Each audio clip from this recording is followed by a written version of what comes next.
Orang harus terganggu oleh anaknya itu orang tuanya. Kalau sudah kiri kan adatnya kan nggak sopan seperti ini. Saya bilang sopan itu kebutuhan setelah ilmu.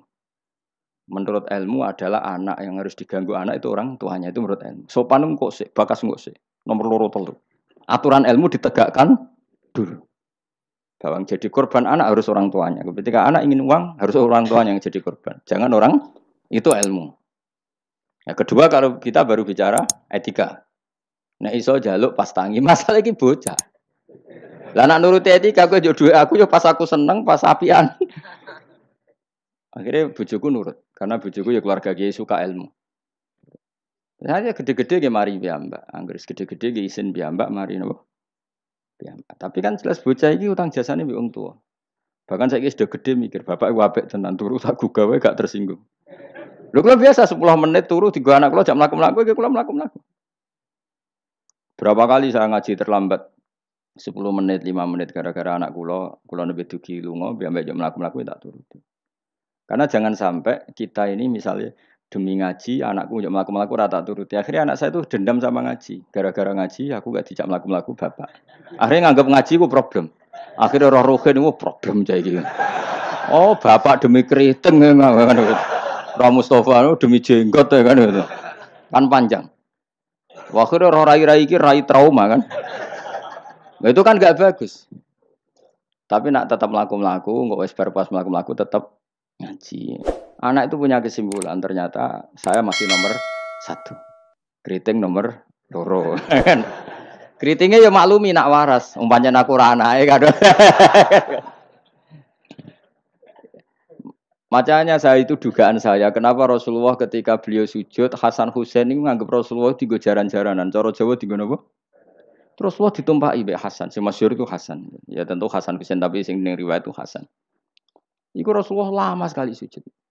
Sampai sahabat itu karena saking dekatnya wahyu, zaman itu cara berpikir ahadasa fihi syai'un atau ahadasa fin nabi syai'un. Apa nabi ada wahyu baru sehingga sujud selama itu. Jadi sahabat belingu ya penting. Akhirnya orang sing ndangak ya rugen-rugen niku ndak. Mergo sujudnya agak wajar apa? Kan nabi kan tentu istiqomah, biasanya 2 menit ya 2 menit, biasanya 1 menit. Ini kok sampai 5 menit semua. Akhirnya sahabat sing gak terima ndangak. Iki ada wahyu baru bahwa aturan sujud harus selama itu. Ndangak. Jebule ono Hasan. Oh iki to perkarane. Tapi baru kayak sahabat beling iki ono riwayate. Cara dekne ra nginceng. Jadi kadang beling ya penting. Tapi sing beling ben sahabat. Mergo tetep akeh ganjarane. Iki ora usah salat dangak-dangak ngono ora usah. Kau belingi sahabat paling ngono belingmu kebablas.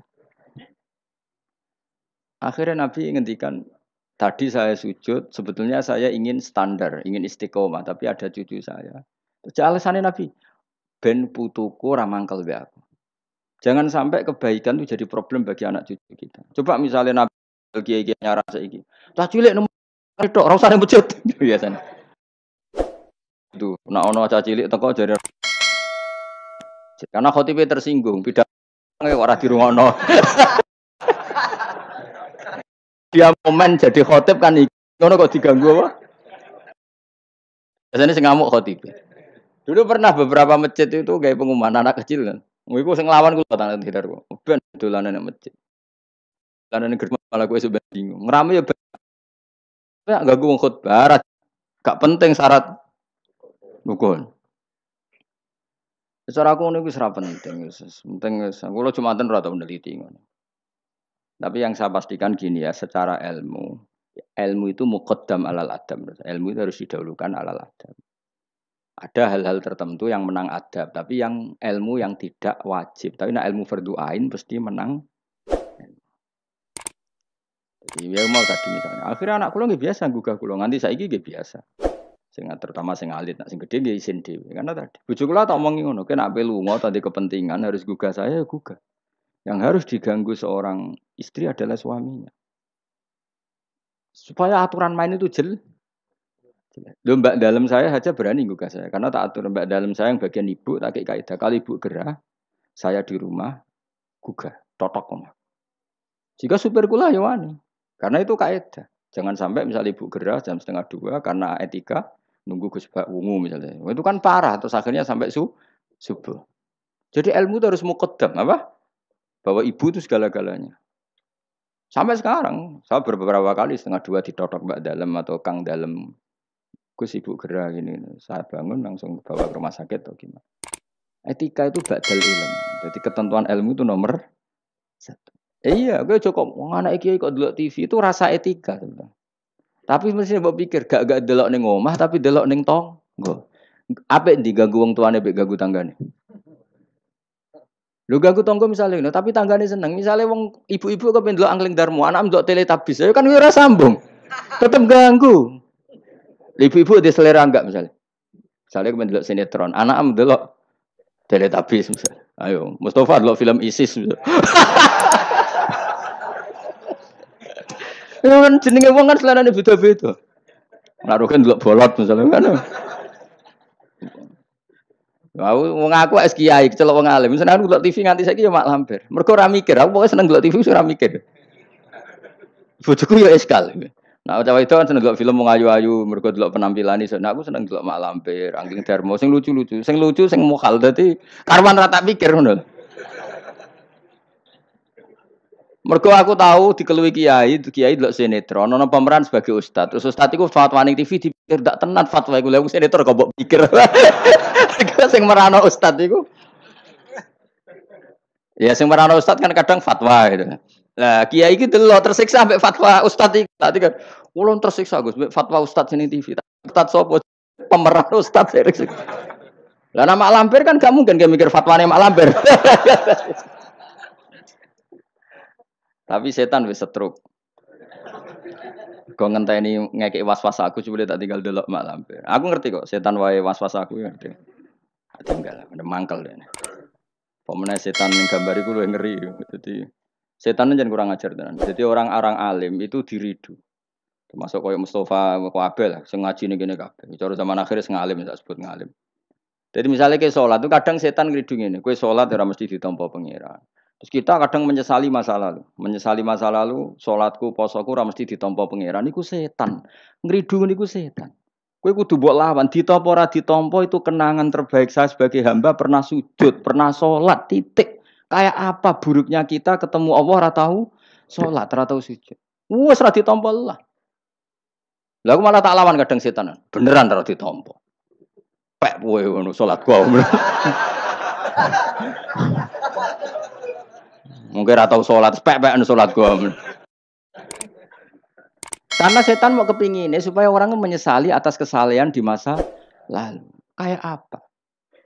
Lu tahu soleh kok getun. Tugale kok ngene lho contoh ning fisik. Aku ngrumat cah yatim secara ikhlas. Mulai cilik bareng gede kuliah dadi wong lali aku. Bareng lali aku terus aku getun ngrumat cah iku ternyata gak bales jasa. Lu kamu ngrumat dia secara ikhlas itu dadekno ana wa kafilul yatim kahateni fil jannah. Kok malah kowe saiki dadi murahan arep-arep dibales jasa hanya karena tamak kamu, anak yang kamu rumat sekarang jadi menteri misalnya. Cek goblok. Ikhlas kamu itu janjine swarga, tamak kamu itu setan. Kancanan seringnya ngono, kancanan pondok ikhlas melarat, ikhlas bareng kancane sugih utang ra oleh, udah asal dhisik kanca aku saiki kok medhit mbek aku. Itu tidak perlu seperti itu. Masa lalu kita yang ikhlas itu masa lalu yang luar biasa. Nah, tapi setan kepengen batalno ikhlas di masa lalu. Makanya di Ikhya itu setan saking kurang ajar. Ikhlas sing wis kliwat itu udah adek. Lah zaman kowe goblok kan mesti ikhlas to. Lan cara Mbah Mun guyonane santri mbek kiai ku ikhlas santri. Mergo santri ku nyucup kiai sapa ikhlas. Bareng dadi kiai pikir-pikir ni rival ini ora kan. Dise asal kiai dicucup zaman santri yo to. Bareng dadi kiai, ki rival, iki rapati alim gitu. Ikhlas dia ya. Kelakuanem lha apik endi kan. Gampangane kok angel temen nerangno. Ayo kelakuanem apik endi zaman mondok wis saiki.